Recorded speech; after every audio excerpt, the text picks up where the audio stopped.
The glasses are placed on this support. They're then taken to the laboratory where they'll be given a surface treatment.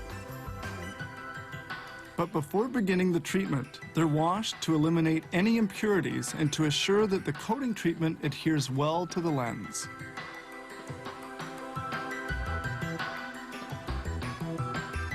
When they've been washed, the glasses are then rinsed in clear water.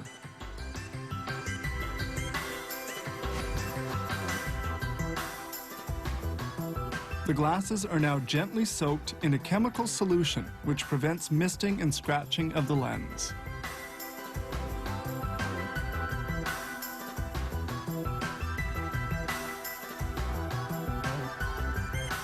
This coating now has to be cooked.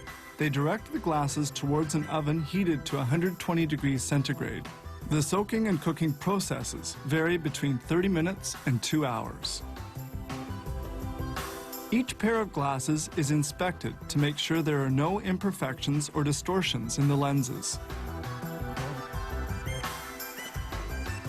Then the glasses are placed on this support.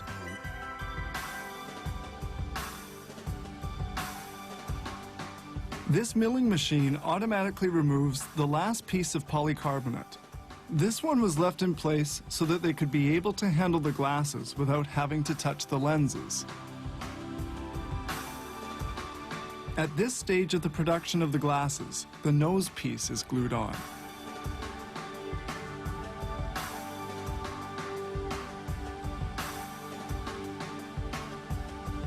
Certain pairs of glasses are selected from each production run.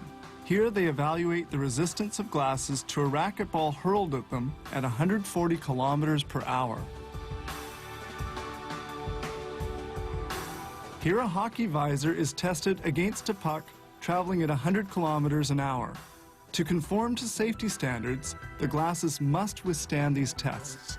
It confirms that they're truly safe. They now proceed to final assembly steps in making the glasses. The last few pieces of the glasses, such as the plastic ear stems, are installed.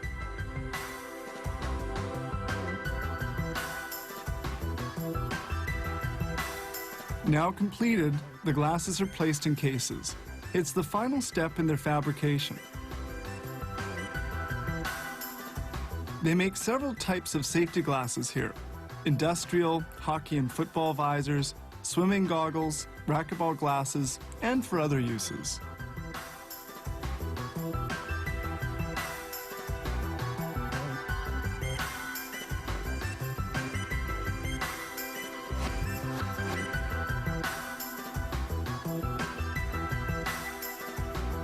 This particular facility can turn out thousands of safety glasses every day.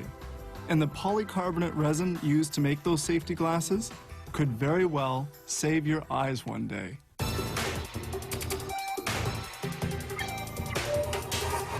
Weaving mills make literally zillions of fabrics in every conceivable pattern and color. Great, but choosing exactly the right one, that requires some patience and perseverance. Fabric is made from thousands of braided threads. This mill has 700 bobbins of polyester. Each bobbin contains 250,000 meters of thread. We begin by separating the threads. This warp unit takes the 700 strands and assembles them. Then this comb separates them. Other strands are added, and in total, there will be 7,000 of them well aligned. One fabric is composed of threads braided at 90 degrees. The warp threads are assembled lengthwise, while the weft threads are joined transversely. To prevent the threads from tearing, they pass through a bin of glue. These rollers eliminate the surplus. The glue will be removed with water before dyeing the threads. The glued together threads exit this machine. These large green cylinders are heated and dry the glue on the threads. Knitting will soon begin. The 700 strands are newly separated on this loom roller.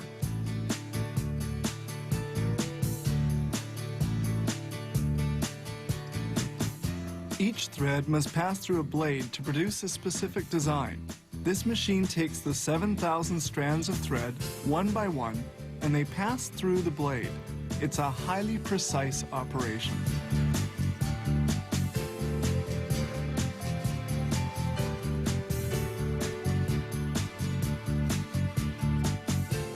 The threads pass through a blade, and the weaving finally begins.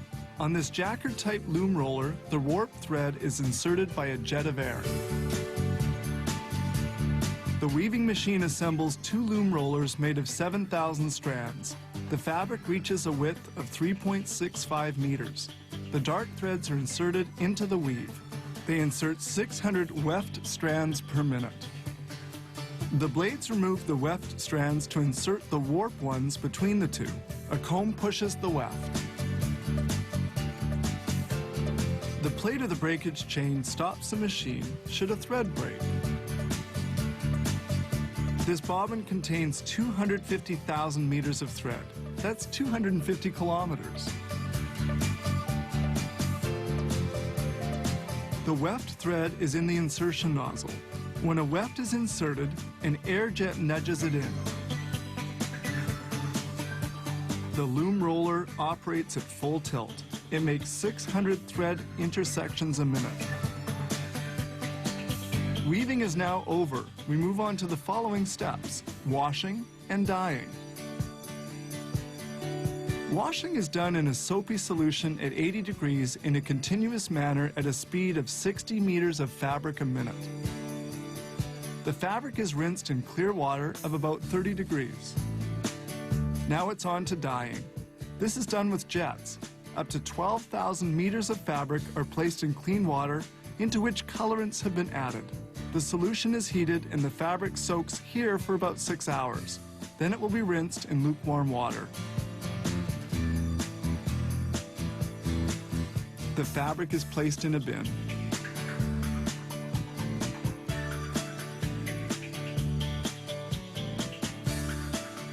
This machine is called an opener.